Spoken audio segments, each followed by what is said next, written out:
Best varicose veins చికిత్సనే పొందండి. నొప్పి లేని చికిత్స కోసం సంప్రదించండి ఎబిస్ హాస్పిటల్.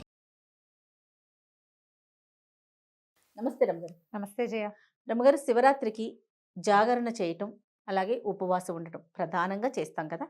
అసలు జాగరణ ఎలా చేయాలి, ఉపవాసం అంటే ఎలాంటి నియమాలు పాటించాలి?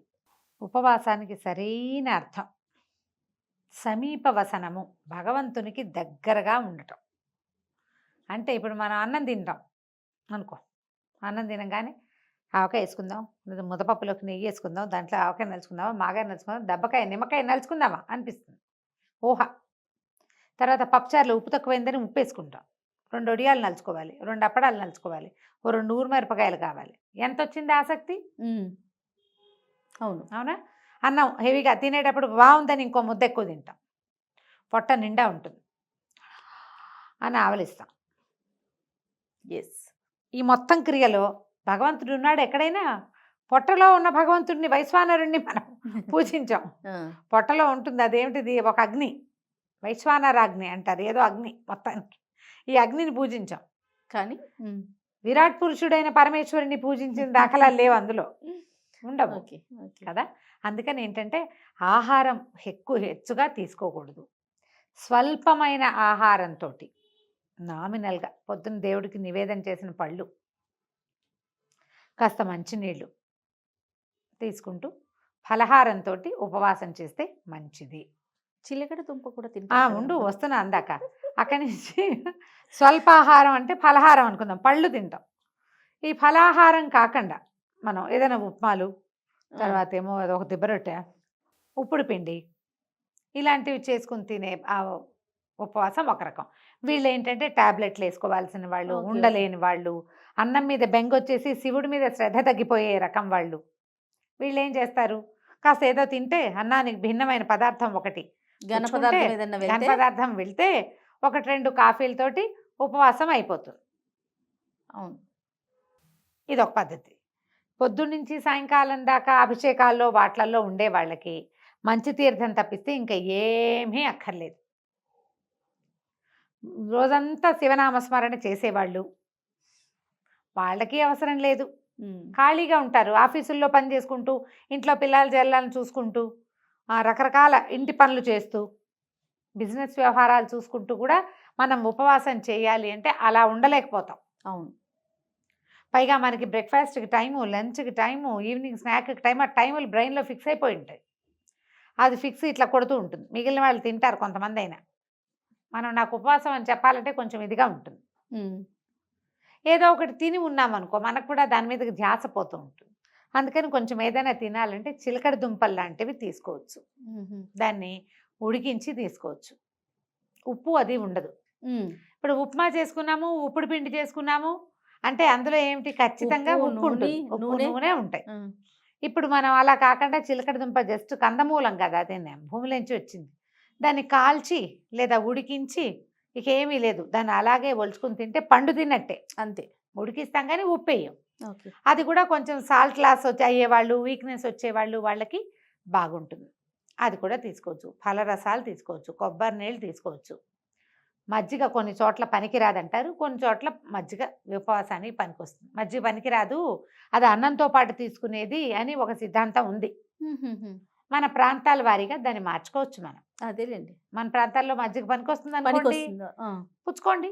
పల్చటి మజ్జిగ తీసుకుంటే ఆ శరీరానికి ఆరోగ్యము, ఉపవాసం డిహైడ్రేట్ అవ్వకుండా ఉంటాము, ఉపవాసం కూడా నెరవేరుతూ ఉంటుంది అందులోనే. అయితే ఏంటంటే ఈ ఉపవాస నియమము అస్సలు ఉండలేని వాళ్ళు, ఆహారం అత్యవసరమైన వాళ్ళు, వీళ్ళు కూడా మేము ఉపవాసం ఉండాలండి అంటే ఒక చిన్న సూక్ష్మం. పొద్దున దేవతార్చన చేసుకుంటాం కదా, దైవారాధన ఏదో చేసుకుంటాం, పూజ పునస్కారం సింపుల్గా అయినా దీపం పెట్టి ధూపం చూపించి తర్వాత 2 అరటిపళ్ళు నివేదన పెట్టే అలవాటు ఉన్న వాళ్ళు కూడా పొద్దున మీరు ఏం వండుకుంటారో, ఉప్మా అయినా సరే దాన్ని దేవుడికి నివేదన చేయండి. ఓకే. అన్నాన్ని మీరు పెట్టుకున్నటువంటి పప్పు, కూర, చారు, ఆ పదార్థాలతో పాటుగా నివేదన చేయండి, చూపించండి దేవుడికి. ఆ నివేదన చేసింది ప్రసాదం అనబడుతుంది. అన్నం అనకూడదు ఇంకా దాన్ని. ఓకే. ప్రసాదాన్ని తీసుకోండి. ఆరోగ్యం సరిలేని వాళ్ళు, కడుపుతో ఉన్న వాళ్ళు కూడా చేయొచ్చేది ఉపవాసమే. అది ఉపవాస నియమాలు, ఇది ఒక సూక్ష్మం. ఈ నివేదన చేయబడని ఏ వస్తువుని తినద్దు. మధ్యాహ్నం బిస్కెట్లు, సాయంకాలం చాక్లెట్ నోట్లో వేసుకోవటాలు అవి చేయొద్దు. కాఫీ, టీ, పాలు, మజ్జిగ ఈ 4టికి ఎగ్జంప్షన్.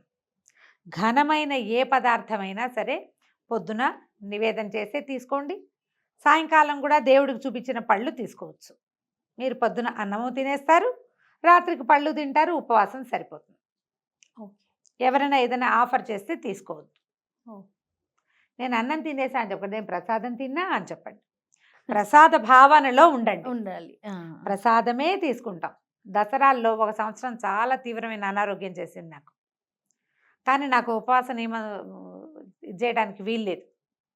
తప్పకుండా ఉపవాసం చేయాలనే ఉంది. మేము ఈ నియమం తీసుకున్నాం. మాకు ఒక పెద్దవారు బోధించారు ఇది. పొద్దునే నివేదన చేసేస్తావా, అన్నం కూర ఏం చేస్తావో అది కానిది మరమరాలు కూడా మరమరాల్లో ఒక కణం కూడా తీసి నోట్లో వేసుకోకూడదు.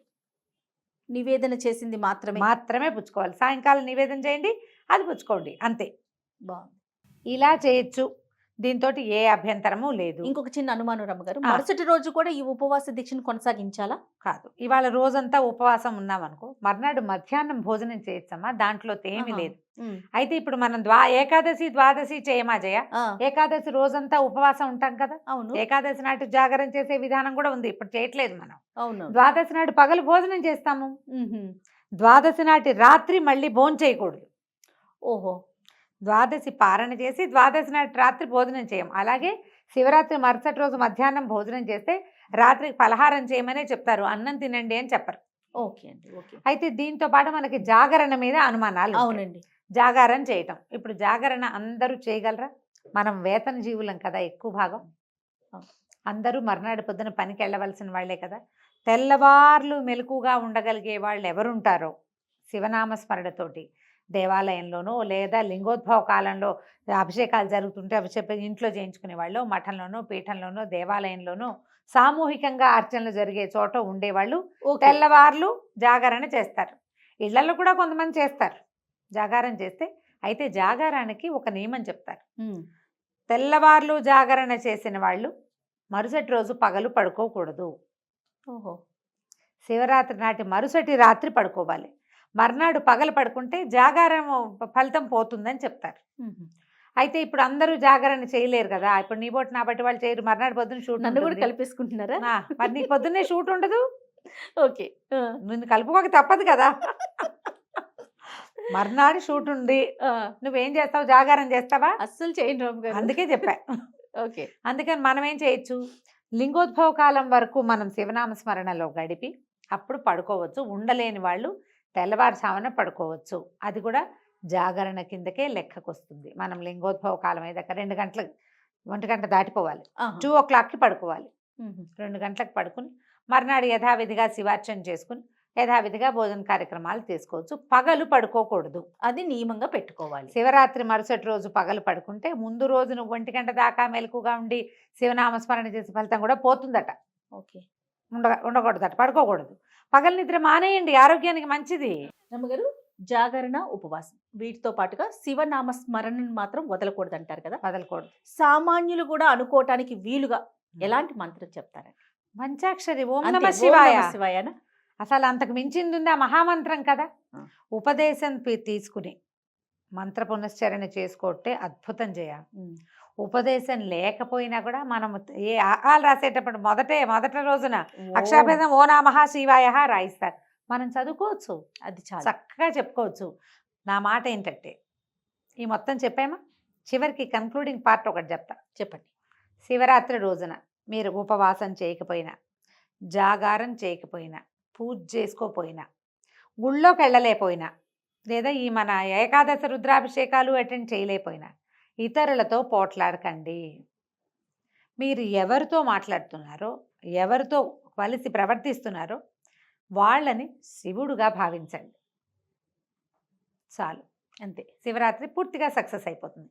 ఈ రోజున మీరు దుర్భాషలాడడము, పోట్లాడడము, అనవసరమైన వాదనలకు దిగటము, అక్కర్లేని వ్యవహారాలు చేయటము అది మాత్రం చేయబోకండి.